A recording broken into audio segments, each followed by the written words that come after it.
Rebecca's smile faded the moment she noticed the way Kenneth was holding my hand. Not gently, not affectionately, firmly. Like he was afraid if he let go, reality would snap back into place. "What's going on?" she asked, her voice suddenly sharp, eyes darting between the two of us. Kenneth didn't answer right away. He looked exhausted, like someone who had just run a marathon fueled by adrenaline and regret. "You tell me," he said finally. "You tell me what's going on." Rebecca laughed nervously, waving her hand as if this was all a misunderstanding. "What do you mean? We were just joking. You know that. We planned it together." My stomach dropped. "A joke?" Kenneth repeated, his voice rising. "You think this was a joke?" "Yes," she said, irritated now. "It was supposed to be a prank, just to make everyone tense for a bit. April Fools." He cut her off, shouting, loud enough that people nearby turned to look. "A prank?" he snapped. "Are you serious, Rebecca? These are the kinds of jokes you think are okay? Humiliating me in front of my family? Letting my mother faint? Letting me think you walked out because you didn't love me anymore?" Rebecca's face hardened.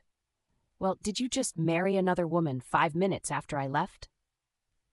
Before I could even react, she lunged at me. Her hand connected with my shoulder, then my arm, then my chest. She was screaming, words tumbling over each other, accusing me of seducing her man, stealing him, plotting behind her back. I stood there frozen, completely clueless. I hadn't chased him. I hadn't planned anything. I hadn't even wanted this. Kenneth and a few others rushed forward, pulling Rebecca away from me as she struggled, tears streaking her makeup. "Stop!" Kenneth shouted. "This isn't her fault." Rebecca stared at him, stunned. "What?" "I asked her," he said. "I asked her to marry me, because I thought you cheated on me, because I thought you humiliated me on purpose. What else was I supposed to think?" Rebecca broke down instantly. She sobbed like someone whose world had finally caught up with her choices. She threw herself into his arms, crying, apologizing, repeating that she never meant for things to go this far, that it was just supposed to be funny, that she loved him, that she was sorry. And then, right in front of me, she kissed him. People were whispering now, staring, recording. Kenneth hugged her back. That was the moment something inside me went completely numb. I wasn't angry, I wasn't crying, I wasn't shocked. I was empty. Kenneth finally turned to look at me. I must have looked unreal to him, standing there in a black gown, married, abandoned, irrelevant. He had the audacity to walk up to me and say, "I'm really sorry. I hope you understand the situation. Rebecca was just doing a prank. Can we get a divorce?" I stared at him. I genuinely thought he was joking. "I'm not trying to set a world record for the fastest marriage and divorce," I said slowly. "You do realize that, right?" He looked uncomfortable. "This wasn't supposed to happen, you know that." Yes, I knew that. I should have walked away right then. Any sane person would have. But I was humiliated, used, discarded like a temporary solution. And something ugly, something stubborn rose up inside me. "No," I said. "What?" Kenneth blinked. "I'm not giving you a mutual divorce," I said clearly. "You can look for other ways." Rebecca stopped crying. Kenneth's parents, who had witnessed everything, stepped in. To my surprise, they supported me. They said they didn't want a daughter-in-law who treated marriage like a joke, who thought humiliating their son was funny. Kenneth tried to reason with me, tried to guilt me, tried to beg, but I refused. What did he think marriage was? Something he could pick up and throw away because his feelings changed back? Our parents put us in the car. Traditionally, the bride goes to the groom's home. That was me. In the silence of the car, Kenneth said quietly, "I'm sorry for what I did, but you should know, I will never love you the way I loved Rebecca." I looked straight ahead and replied, "I married you without loving you at all, so I don't think that's going to be an issue." When we reached his apartment, my father dropped off my clothes and essentials. He didn't ask questions, he didn't lecture me. He just looked at me and said, "Take care." Then he left. Life after that felt unreal. We lived like strangers under the same roof. I went to work as usual. Being married didn't change my life much, just the location where I slept. Kenneth owned a one-bedroom apartment. I took the bedroom. He slept on the sofa. I didn't offer to alternate. Why should I?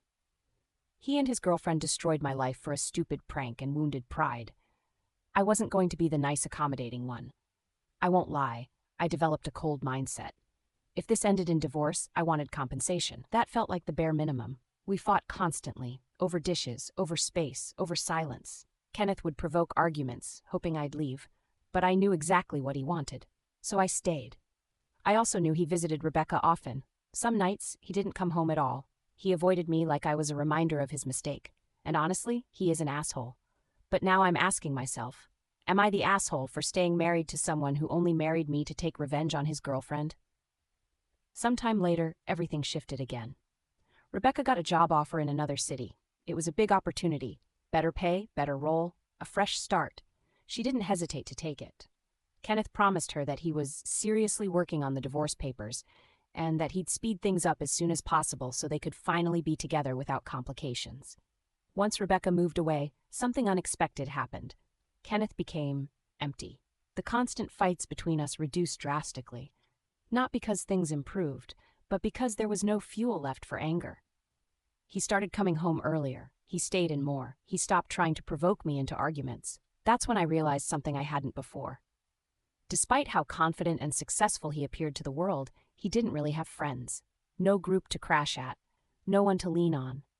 Rebecca had been his entire world. Slowly, almost unintentionally, we started talking. Not about us. Not about marriage, about life, about work frustrations, childhood memories, music, movies, long drives, even his love story with Rebecca, how they met, how at first he thought she was reckless and chaotic, how that chaos slowly became the thing he loved most about her.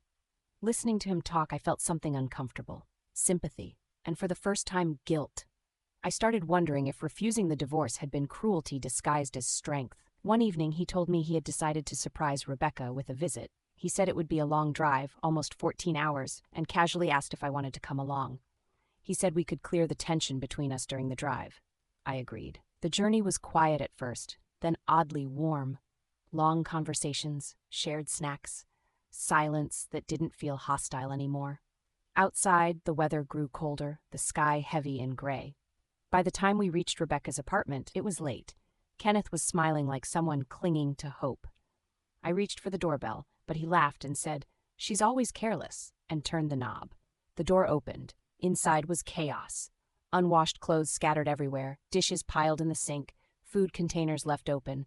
The apartment felt neglected, like someone who had stopped caring. Then we heard a sound from the bedroom. Kenneth froze. He walked toward the door, opened it, and shouted Rebecca's name. I ran forward, my heart racing, terrified he had found something terrible. What we found wasn't death, it was betrayal. Rebecca wasn't alone. Kenneth's world collapsed in a single second. He yelled, asking how she could do this to him. She cried, saying it wasn't what it looked like, that it was a mistake, that it just happened. Kenneth's voice broke when he asked her why. She begged, apologized, promised it meant nothing. He said quietly, firmly, "I will never forgive you. We're done." That's when Rebecca turned her anger on me. "Oh, don't act innocent," she snapped at him. "You think I'm stupid? Do you really expect me to believe nothing happened between you and Maya all these months? That's why you suddenly speak so well of her." Kenneth didn't respond. He walked out. I looked at Rebecca one last time. Not angry, just disappointed. "You have no idea what you lost," I said, "and you don't deserve him." Then I left. Kenneth was sitting in the car, staring straight ahead. Not crying, just hollow. I got in and instinctively reached out to comfort him, but before I could speak, he turned toward me, grabbed my face, and kissed me.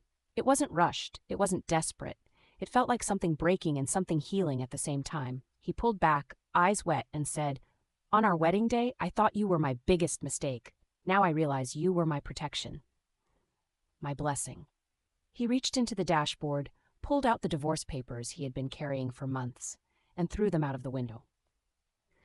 Rain started pouring as we drove back to the same house, but somehow not to the same life.